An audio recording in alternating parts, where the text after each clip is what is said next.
coming, the sun's zooming in, meltdown expected, the wheat is good there, engines stop running, but I have no fear, 'cause London is drowning. Hello everybody and welcome to the By the Minute Arsenal podcast. I'm afraid we've got another one for you, which is going to be a bit of a struggle. We are doing this the day after the League Cup final, which, as you know, was defeat doesn't really go far enough, quite frankly. It was a shocking performance, to say the least, and we'll get into that later on. But we're here, and we're going to continue, and we're going to see if we can find any positives. I fear that may be a waste of time, but if not, then we can at least vent spleens appropriately and get things off our chest and all the rest of it. So I am Matt H. I'm pleased to say, bravely, we have the two other regulars. So hello, Matt. Evening. I don't know if we've ever had a podcast with two worse results to talk about. Losing at home to fifth best team in Sweden and losing a cup final isn't a great combination, but we'll give it a go, I guess. We'll give it a go. So I suppose if I thought about it, I could have gone back to look, but that really would have been a depressing way to spend the afternoon to see what's happened previously. And if we think we're depressed, there's a man with us who was at both of these games, so deserves some kind of medal, as do the many other thousands who would have done the same thing. Hello, Pete. How are you? Hello, Matt, and pleased to say that I'm tucked up nice and warm in this Siberian weather that I've had to experience twice recently, so including poor Arsenal performances. So yeah, it's a better evening than it has been. It's a better evening. We won't. I hope that however bad we do a pod, we won't have Gary Neville on our back shouting at us for how bad it is. So hopefully we can get through the next half hour or so without any problems. And there will be more Gary Neville later for those who are obviously waiting for that. Right, we're going to do things ever so slightly differently, I think, rather than sort of go through the team news and whatever for each game. I think we will do each game separately, but they both deserve a bit of a sort of stream, although that could be appropriate, stream of consciousness sort of thing from all of us, I should say, just so people can get out their various thoughts, so it may not be completely as structured as it is normally, but a change is as good as a rest, and we certainly need a change. The irony is, I thought the Europa League game, after I'd watched the first 20 minutes of it on Thursday, I thought, well, this will be over, we can get through this in the pod in a matter of moments, and then move on to the League Cup final. A number of problems with that, of course. One, stuff happened in the Europa League game, and two, I think if we had a week, there wouldn't be enough time to go through all the things from the League Cup final. So let's endeavour to give a few minutes at least to the Europa League. So last Thursday, Arsenal lost at home to Ostersunds in the Europa League. Have actually made it through. It didn't seem like that at the time, perhaps, but managed to lose 2-1 and. There were moments, quite frankly, when it looked as if a major upset would be on the cards, but somehow Arsenal managed to do enough to hold on. Scored early in the second half, which sort of kept things ticking along nicely. I say nicely, it's not really the right phrase, but got our noses back in front, and we were able to make it through. Pete, we'll start with you. You were there for this one. I mean, there's a number of things negative about this. The kit, I thought you might be interested in mentioning. The atmosphere, I'd be interested to know what it was like. And the fact that a very dull sort of first 20 minutes then rather got exciting, not in a way we would necessarily have liked. That's about right. What do I remember about this? Well, actually, the first thing I want to say is that a lot of people seemed very upset about this afterwards, having lost at home to Ostersunds. But as we'd gone through, I really couldn't see the point in getting that excited about it. Yes, it was a poor performance, but we got through, and the game had already been won in the first leg. We made it interesting, to say the least. And that was only after 20 minutes we'd made it interesting. But I wasn't, we got through, so what was there to be that overexcited and angry about, really? Yes, we were poor. Yes, we weren't ready for it. Yes, we performed pretty badly, didn't take them very seriously. And, but it was a group of players who hardly ever played together, approaching a game that was already won in front of a half-empty stadium. And, people to get angry when 50% of people just hadn't turned up. I mean, the place was blooming empty, and it was like, well, maybe if people had turned up, we might have actually had a better performance. Because if there's no one there, do you really expect the team to take it seriously? If you're not there to get behind them or even to slag them off when they're doing badly, then you can't expect them to take it that seriously. Ostersunds were packed. They've come all the way from Sweden. And I'm not trying to be holier than thou here because I was there. I just found it just odd that people got so angry and overexcited about it when they hadn't bothered to go. And, we'd actually managed to get through the tie on aggregate. So, what was the problem? Yeah, it was a pretty poor performance. Callan Chambers hardly covered himself in glory. And it was very odd to see him again on Sunday after that. But, they went 2 up after 20 minutes, much the same as we'd done in the away leg. And we looked pretty bad in the first half. But in the second half, we brought on Xhaka, amazingly enough, who seemed to, or his presence with the half-time change seemed to make a difference, and we looked a lot better in the second. I mean, well, not a lot better, but good enough not to really have a problem with them for the rest of the game, and scored the important goal that pretty much put it out of their reach. And I was just glad at that point that there was no chance of going to extra time, because it was blooming cold and blooming annoying. So yeah, that's all I've got to say really. Interesting. The attendance, I thought while you were chatting there, I'll have a look at it, and of course it's pointless. The official attendance was 58,500, which of course it very much wasn't. Arsenal's policy of the number of tickets sold rather than the people who turned up, which irritates me. I mean, it must be very easy to count the number of people that come in through the gate. It's all automated. It's all fancy these days anyway. Do you think that was easy enough? I think your point is an interesting one, that overall we got through, and that should ultimately be the raison d'etre, if you like. We did that, and that was fine. I've used that in not quite the right way, but you know what I mean. Yeah. It ends justifying means. And it's interesting, if we hadn't had the performance yesterday, I wonder if we'd have more to say about the performance such as it was, because it was lacklustre and poor and shoddy, and although looks almost like a shining light compared to what happened yesterday. Matt, we haven't heard from you for a while. Let's get your thoughts in any particular order you like about that European performance. Mm-hmm. Yeah, it was a pretty strong team we put out, and I think that probably contributed, because there's a lot of players then they're probably going to be involved in the cup final and not wanting to really risk anything. Our defence, it just doesn't really deserve paying much attention to who starts, because it makes no difference. The system or the personnel, we just can't defend.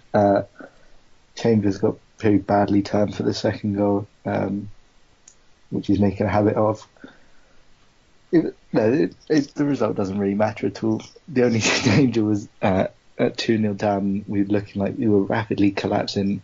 Then sort of we're in danger of a real embarrassment. But once Kolasinac scored after the break, I hoped we'd sort of push on and take back control and sort of see it out comfortably. But nothing really happened after that. We just went back to being really dull. It was just a pretty dreadful game. Welbeck up front is not doing himself any favours. Certainly not pushing for a start in the league or in the cup final. No.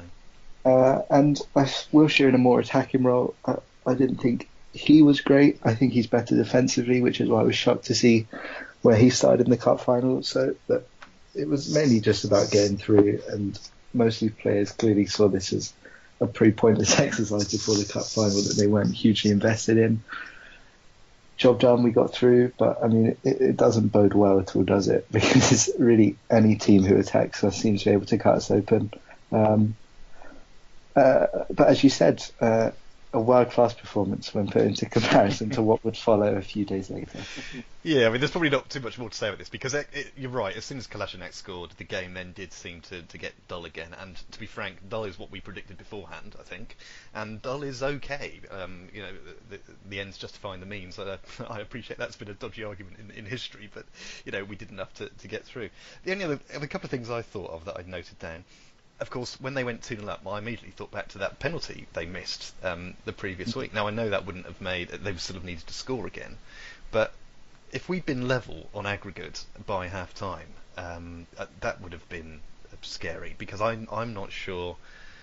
Obviously, I don't have any inside information, but I'm not sure the manager has enough, or is the kind of manager that can change things significantly with a a rollicking at half time. I just don't think he does that. So I would have been very nervous about that. The early goal was key, I think, in the second half to get us slightly back on the straight and narrow. I mean, the other point worth noting is that's now 6 knockout defeats in a row. Sorry, defeats in European knockout games at home in a row. I haven't said that very well. So our last 6 knockout games in the European competition at home we've lost, which is not promising, and particularly not when you consider who we have in the next round. So why don't we move on to that now rather than spend too much longer on that particular game. We draw Milan in the next round, which is not far away. It comes up pretty quickly. First leg's on the 8th of March. Pete, I remember being there a few years ago in the Champions League when we went 3-0 up at half-time against Milan, although of course we were already 4-0 down, and we couldn't quite do enough to extend that game. Thoughts on Milan as a draw? I mean, it could have been easier, certainly, and it could have been tougher probably, but they're certainly one of the more storied teams left in the competition. Yeah, it should bring some interest to the next round of the Europa League, and hopefully people will come along to that game, the home tie anyway, after the away leg. I'm glad again we're playing the home leg second, and hopefully we'll have a decent performance out there. I'm a little bit concerned about our Europa League campaign being our main hope now, to be honest, particularly with Lacazette out injured and Aubameyang not able to play in it, because it seems to me that, as Matt said earlier, Welbeck is not really impressing in that position in their absence. So I'm not sure that we've got much of a chance. No, well, we'll come to that. Sort of, I think it'll be next week. We'll preview it, but that's an interesting early prediction, if I can put it that way. Matt, you were doing the draw for this on Friday. What did you? I mean, we were the last team out, weren't we? It was the last pairing. Yeah. Out. So there wasn't really any surprise. I know you were. I think from what you were saying by the minutes, like you were pleased to avoid the long trips to Russia or Ukraine or wherever it was. We probably didn't. You probably wouldn't have picked Milan if you'd had the choice. No. In terms of quality, I think if we'd have drawn Atletico Madrid, we would have definitely been out. And then probably the next two after that, Dortmund and Milan. It's not a great draw, but then I'm not sure I'd be hugely confident against anyone. I was looking, Milan have hit some pretty good form actually. Unbeaten in 12, won their last 5. One away against Roma, who've been really good this season this weekend. And look, the players look like they're genuinely scared of their manager, Gattuso, which is probably understandable. We're away first. What we cannot afford to do is get battered and be out of it. But the way we're playing and the way they're playing, that is a genuine possibility. We have to work out how to defend pretty rapidly. I also think we're in some trouble. I'm not feeling very confident at all. And really, we need to pray this goes well, because otherwise our season has imploded, and then we have 2 months of pretty pointless league games. So fingers crossed for a decent result in the San Siro in the first leg, and then we'll see what we can do at home. Yeah, it's not promising, is it? It wasn't that long ago where you could feel, even when Arsenal was sort of struggling a little bit in the league and battling just to get into the top 4, you still felt this kind of game they could get a performance away from home, they could get a draw, maybe a narrow defeat, and you think, okay, we've got something to play with, as it were, when we come back. It's just not there anymore, is it? To me, at least, it isn't. Nothing is off the table in terms of how low they can go, I think, if I can put it that way. I mean, we've seen it all the way through this season with terrible away performances, terrible results. Well, let's stop there and move on to. It's difficult to pick the worst performance of the season. But let's. This one will be up there if we do an awards thing of that nature at the end of the season, which I don't think we should, given how depressing that would like to be. League Cup final yesterday at Wembley. We were playing Man City. Now we know Man City are a very good team, but they didn't have to be very good yesterday. They turned it on a bit in the second half, but you got the impression they were coasting all the way through. Man City won 3-0. They were 1-0 up at half time. Excuse me. They then got a couple of quick-fire goals in the second half to put it beyond reach. And congratulations to them, but they aren't the story. The story was Arsenal's genuine awfulness yesterday. And we can look at some individual players, we can look at the setup, we can do anything we like with this one. I think the fact that he didn't even play very well to win comfortably says it all. I'm not sure there's many teams in the top half of the table we'd have beaten yesterday, let's put it that way. Matt, we started with Pete for the other one, so let's start with you for this. Take your pick. What would you like to bring up about this one? The floor is yours. Start with team selection. We seem to have now decided that in big games, we're going to completely nullify our attacking threat in an attempt to be defensively solid. We're not defensively solid, and we just completely restrict ourselves from attacking. I don't know what Chambers did to deserve another start against Ostersunds after the Ostersunds game to start in the cup final. It shows to me that Wenger certainly has lost all faith in Kolasinac, because you would have thought the logical thing would just be to put Monreal at left centre back and Kolasinac as wing back, but didn't do that. Good to see Ramsey back. There's no point criticising Xhaka every week because he's not going to change. He's getting boring. But honestly, I don't understand what he does. And he's going to play every week anyway, it seems. So yeah, it's not making any difference. Whatever he does, he's still playing. The passing yesterday was painful, and it's not just him. Ozil, I thought his passing was pretty dreadful. Yeah, everything was terrible. Yeah, and the two of them on set pieces were certainly a sight to behold. Wilshere appeared to be the only one who tried. By tried, run around a bit, and looked like he actually wanted the ball. And Aubameyang hasn't taken long for him to fall into the Lacazette category. I think we're realising that the problem was probably not the strikers, but the fact that we get no service to them. Not a lot he can do about that service. We talk about individuals defensively. I don't really know how to describe what Mustafi did. I don't understand what he was trying to do. Of all the goals to concede to Man City, we clearly trained hard in the week that when they have a goal kick, we're going to push up and restrict them playing out from the back. So we had a line of four right by their penalty box, stopping that. Bellerin had pushed up, our midfield had pushed up, and it just left Mustafi in so much space by himself. He's decided to push up, but caught the wrong side of the ball. And even if you're not going to get the ball, at least jump and make it look like you're trying. But he just sort of pitifully felt a nudge.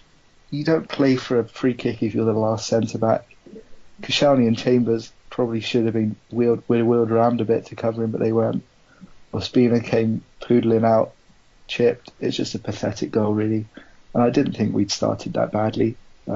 We didn't touch the ball, but we were solid enough. And after that, we just looked like we gave up. I don't think the team really knows what to do when things start going badly. Nobody seems to have the tactics, the desire, the ability with most of them. As soon as it goes wrong, they sort of just look around, and pretty painful to watch, really, and quite sad. There was no desire from any of them to get back into it, and I think we can be grateful Man City really were in second gear for most of the game. Otherwise, that could have been really embarrassing. Yeah, they certainly took their foot off in the last sort of 10 minutes or so, and I think for quite a bit of time before that, they knew they were safe. They knew they could see nothing coming from this team.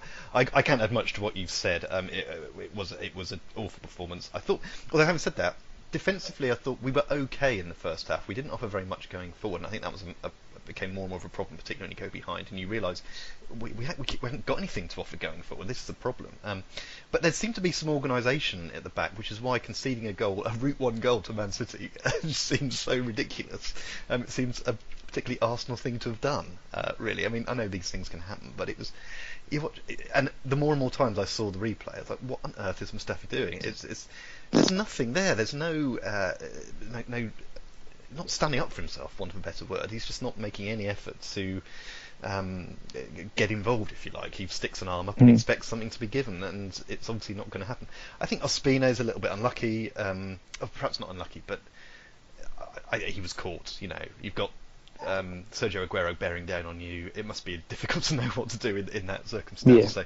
So I completely understand why people are not impressed with what he did, but it's Mustafi. And then, okay, people make mistakes. That's acceptable in as much as you don't want it to happen all the time, but it happens now and again, that's fine. It's not the first time Mustafi's made an error.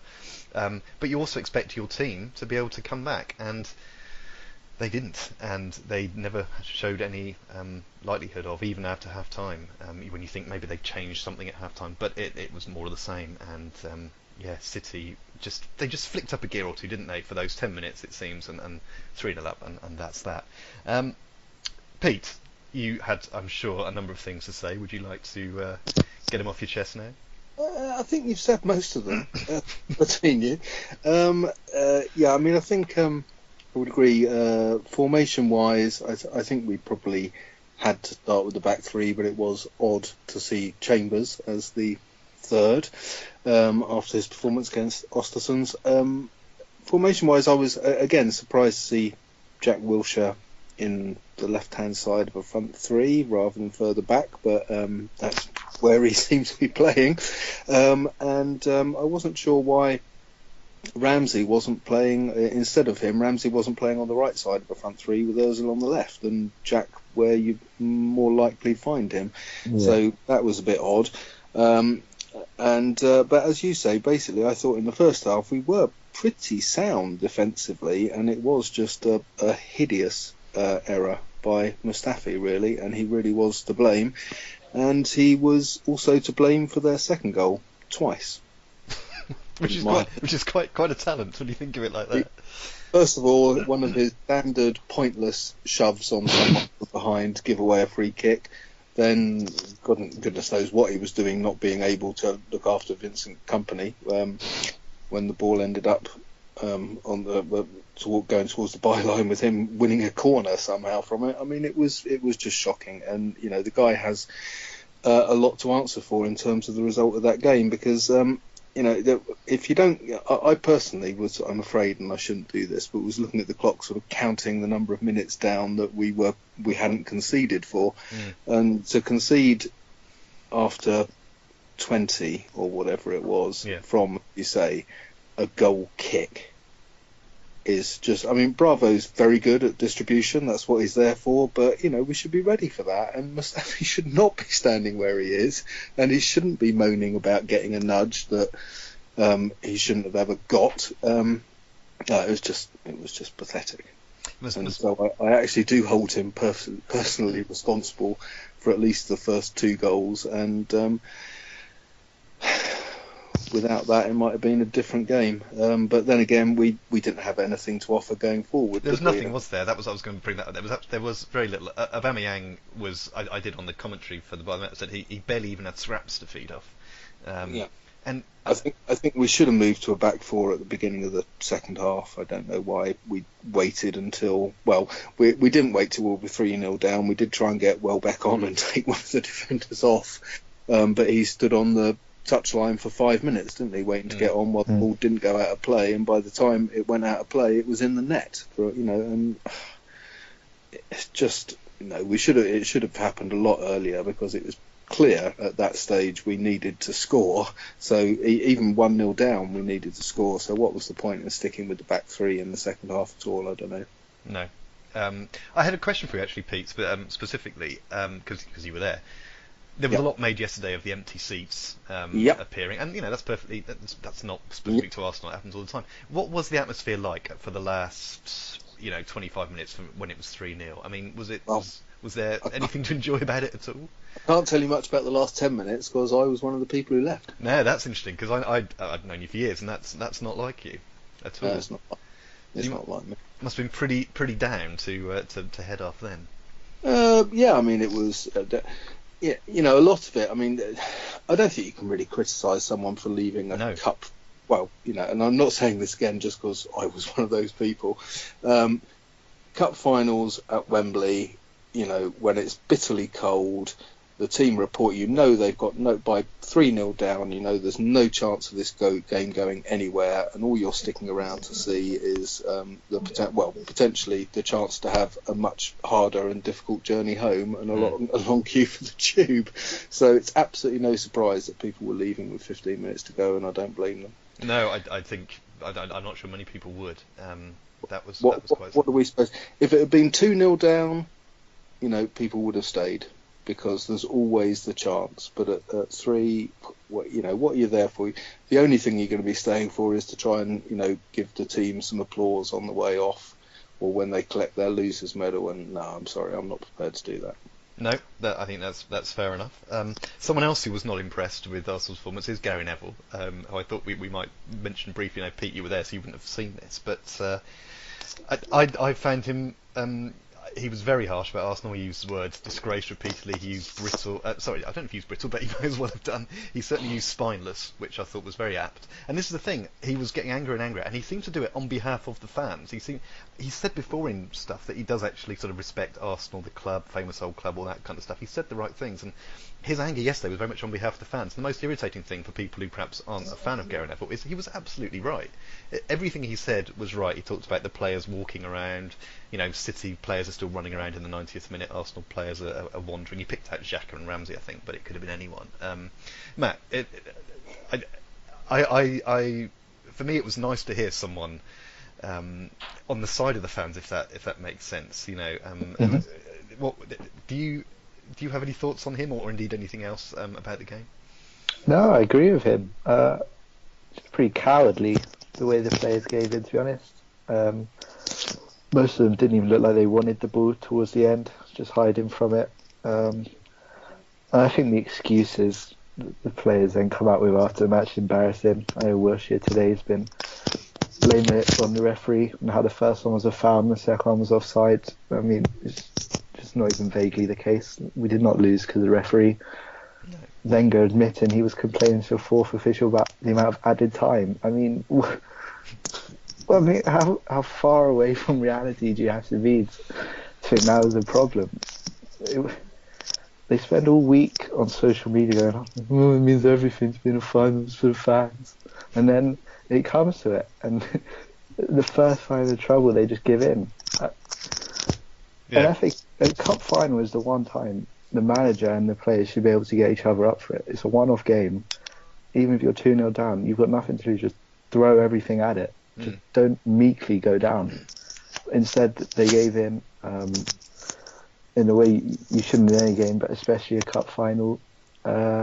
It's just embarrassing, and it doesn't bode well for the rest of the season. Doesn't bode well for the manager's future, because I think at any other club, the media would be reporting that the manager's lost the dressing room, and there'd be serious questions, because the players just look like they've given in, and considering we're still in February, there's still a long way of the season to go, and we've got pretty much nothing to play for. It's all cosy, isn't it? That's the impression you get. The players and the manager are all very nice people. They're all very, very pleasant, whatever. But you don't necessarily want just that. You want a bit of fight, and there isn't anything. We'll save the manager chat for later in the season, because I feel we'll come back to this, and we've done quite a lot on this game anyway. I want to zip through to the predictions, but the manager. You make a very good point. At any other club where there'd been that performance on the back of the other performances has been this season, this would be the top of the pile. This would be all anyone was talking about. I think people know that's not the way Arsenal do things as far as it comes when this manager is involved. And there's just a depression. There's just this idea that nothing's going to change. It's almost like last year there was all the complaints, or over the last couple of years, complaints and protests, and they've sort of petered out, and it doesn't really seem to have happened again this year, which is weird, because this is worse than any previous year. But people are just tired, aren't they, I think, and just, they don't see any change happening, or they think it's so inevitable that it's bound to happen. But we'll put that on the back burner for now, because I'm sure we'll come back to that later in the season. Right, we'll move on then for the moment, and just look quickly at the Premier League table. Now, of course, we didn't play in the Premier League this weekend, so all that means is, even though we have a game in hand, we're now 10 points away from Spurs, who are currently sitting in that 4th spot. I'm only mentioning that because I feel we should. I'm not suggesting there's any realistic chance of us getting there, although we do have 2 league games coming up over the next few days, which we will talk about now, which in theory could get us a bit closer to that top 4, but it's going to need a Herculean turnaround, if I'm not mixing metaphors a bit there, for that to happen.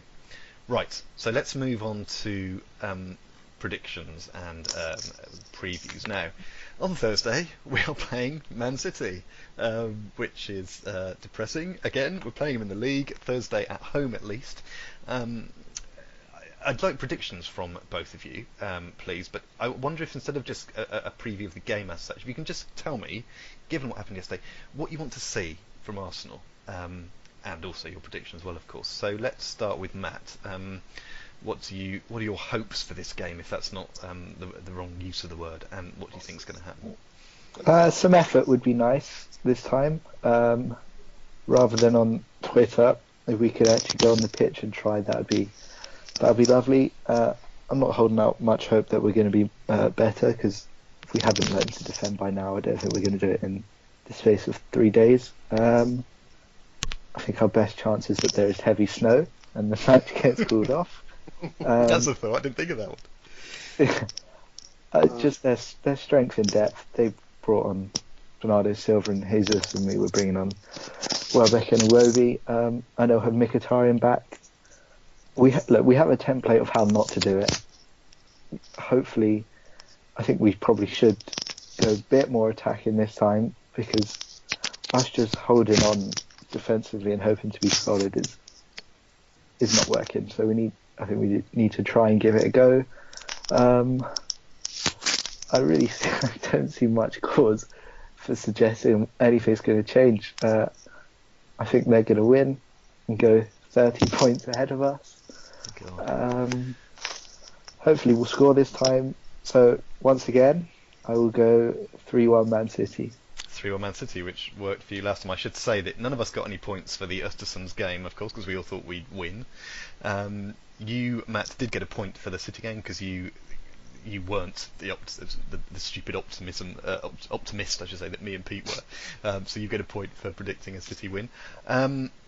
I've gone for a 2-0 City win on the same kind of basis that I would like, and what I'd like to see is some effort. I mean, I appreciate there may be a gulf in quality anyway, but I'd like to see better effort than there was yesterday, which is the same kind of thing as you've said, I think. I'm not particularly hopeful of seeing that, to be honest, but that's what I'd like to see. We'll see what happens. So you've gone for a 3-1 to City, I've gone for a 2-0. Pete, what do you want to see on Thursday? You're going to be there again, you glutton for punishment. What would be the one thing you'd like to see apart from an Arsenal win? I am actually going to be there, but I am getting quite enthused by Matt's idea of it potentially being called off. It's due to snow. That would be fantastic. Because I must admit, I forgot to mention this earlier, but obviously when we were all watching the Wigan Man City game and all quite happy to see Man City go out of the FA Cup, I did spend a bit of the last few minutes thinking, would it be quite nice if Man City equalised so we didn't have to play them this Thursday? We keep trying to put this game off, but it's still going to happen whether it's snow. So maybe snow will get me that result anyway. So fingers crossed. That's what I would really like to see, is for this game not to happen at this point in time. However, assuming it does, I think the main thing I'd like to see is for us to be able to string some passes together, which I think was the most disappointing thing about the cup final. We just we couldn't win the ball, and when we did win the ball, we just could not find each other at all. It was absolutely astonishing. I've never seen us as poor as that in our passing for a very long time. Was that just me? No, not at all. It's appalling. So anything better than that, I would, and to see us play the way that I know that we can, with some attacking verve and intent, please. I don't care if we lose, but I'd like us to look like we actually are attempting to get at them, because I think that's probably the only way to deal with Man City, is to do what you can to get at them. And our defence is pretty hopeless at the moment anyway, so why try and concentrate in that area? Let's just try and score as many goals as we can. It will be nice to see the because league games, it appears to me, are the only ones in which we can see Mkhitaryan and Oba together. And so that will be nice to see, and I hope they do both play, because the one time we've seen it before, they did quite well, and so that's what I'd like to see. Prediction wise, you've both gone for City wins. Well, I'll go 2-1 Arsenal. I was going to say, you have to be brave or daft to go for an Arsenal win. To some extent. I mean, obviously I'm just doing that just to of course Cool. Just to be different, You shouldn't need to defend absolutely going for an Arsenal win at home, really. But I completely understand why. I completely understand why you no are. real expectation that we will win, but then again, there is an argument to say it would just be typical Arsenal, wouldn't it, to be that poor against City in a cup final and then come back and beat them in a league game. It would just be absolutely typical. So I will say 2-1 Arsenal. Okay. The most interesting thing I thought Gary Neville said in his about 25-minute long diatribe against Arsenal was decided that although Arsenal don't even play football, the thing they played nice football. It wasn't particularly working over the past few years necessarily in the way it had done prior in the earlier years of Arsene Wenger's reign, as it were. But he said they don't even have that anymore. They don't even play nice football anymore. It would be nice if there was some echo of that occasionally. So that would be something else to see. And I think the passing and the effort would be part of that. I mean, the teams from the late 90s didn't want for any of that. So let's see what happens there. Then we have an away game at Brighton on Sunday. I've gone for a 1-0 to Arsenal here just because I think we need to win some league games. And Brighton are... they're not having a terrible season actually, but I'd like to think we could beat them away. Again, there's no logic at all for me to say that given the way we've played a lot of our away games this season. But it's the same kind of thing Pete's saying. I think I can't really predict us not beating Brighton away, despite all the evidence. Well, let's go back to Matt then. What do you think about this one? I mean, but we could be in such a terrible place of confidence by then. I think we've already lost 6 times this season in all competitions. Not this season, this year. Could be 7 by then. I think I saw someone tweet that Brighton have only lost 3 at home all season, and that was Liverpool, Chelsea and City. Look, I mean, we should beat them, but we should beat a lot of teams and we don't. Our away form is, disgusting. I'm not hugely confident we'll win. And on that basis, that I've lost the will to live watching Arsenal, I will go 1-1. 1-1. I was going to guess you were going for 1-1. That seems a perfectly reasonable stab. Pete, what do you think for this one? Well, I'm hoping we don't end up in that blue kit again. What do Brighton wear? Well, they're blue and white, so we should be all right in that. Yeah, so we'll be in red and white. 3-0 Arsenal. Blimey. You're using the kit to essentially pick the score. Yeah. But why not? I'm just using a complete lack of ability to engage in the idea of what will happen against Brighton and Hove Albion. Well, that's completely understandable, and I think that's probably a very sensible place for us to wrap things up. So, well, there we go. We've gone on a bit longer than normal, but I think it's hopefully understood that we had plenty to discuss, and I'm sure we could have gone on a lot longer in a very negative vein. I mean, we're not generally too obsessed with being negative. I know some places that's what people expect, but I think when it's as bad as it was yesterday, and it's after that European game as well, and at the end of towards the end of a season, where it's not even a surprise, which is the most sort of damning thing of all, perhaps. I think it's worth spending a bit of time to share the wounds, as it were. But I'm not sure it's helped, but thank you both very much for being there. So, Matt, thank you very much. Thank you. Hopefully we come back next week not having to talk about Vincent Kompany again, because having seen him outpace Aubameyang and then skin the Staffy with step overs, I've frankly had enough of the sight of him. Yeah. But thank you. Thank you. Well, the team news for Thursday. Next week we'll get back into the more sort of standard approach to the pod, perhaps. And the first thing we'll discuss will be team news against Man City. It'll be fascinating to compare that team to yesterday. Anyway, we'll do that next week. Pete, thank you very much. Thanks very much, and I will just hope that we've only got one game to discuss. Of course. And as you mentioned, sorry, we mentioned before we started recording, you mentioned this. I think it's worth noting, just as a quite a nice little, or not nice really, but an interesting point. There are still tickets available for the Man City game on sort of general sale, and we're doing this on Monday evening, and that in its own way seems quite damning. I'm not sure that's happened for a long time, that a game of that kind of stature, there's still been tickets available. So worth noting, and that says quite a lot in itself. Anyway, thank you both very much for being there. Thank you all for listening, and we will be back again, hopefully with a slightly brighter tone next week. Take care. Bye bye.